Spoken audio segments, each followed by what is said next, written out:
ಹಸಿದವರಿಗೆ ಆಹಾರ ಕೊಡುವಾತನು ಆತನೇ.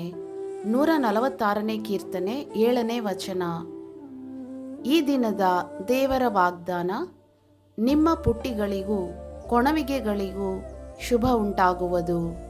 ಧರ್ಮೋಪದೇಶ ಕಾಂಡ 28ನೇ ಅಧ್ಯಾಯ 5ನೇ ವಚನ. ಪ್ರಾರ್ಥನೆ.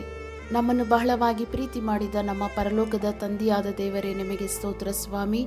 ಹಸಿದವರಿಗೆ ಆಹಾರ ಕೊಡುವಾತನು ನೀನೊಬ್ಬನೇ, ಬಡವರ ಹಸಿವನ್ನು ಅರಿತಿರುವಾತನು ನೀನೊಬ್ಬನೇ.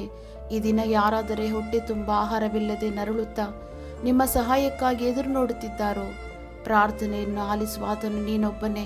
ಅವರೆಲ್ಲರಿಗೂ ಒಳ್ಳೆಯ ಪೌಷ್ಟಿಕಾಂಶದ ಆಹಾರವನ್ನು ನೀಡಬೇಕೆಂಬುದಾಗಿ ಬೇಡಿಕೊಳ್ಳುತ್ತಿದ್ದೇನೆ ಸ್ವಾಮಿ.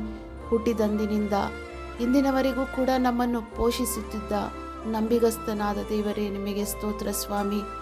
ಈ ದಿನ ನಿಮ್ಮ ಸಹಾಯಕ್ಕಾಗಿ ಪ್ರಾರ್ಥನೆಯಲ್ಲಿ ನಿಮ್ಮ ಕಡೆ ಎದುರು ನೋಡುತ್ತಿರುವವರೆಲ್ಲರಿಗೂ ಕೃಪೆ ತೋರಿಸಬೇಕೆಂಬುದಾಗಿ ಯೇಸುವಿನ ಹೆಸರಿನಲ್ಲಿ ಬೇಡಿ ಹೊಂದಿದ್ದೇವೆ ತಂದೆಯೇ, ಆಮೇನ್.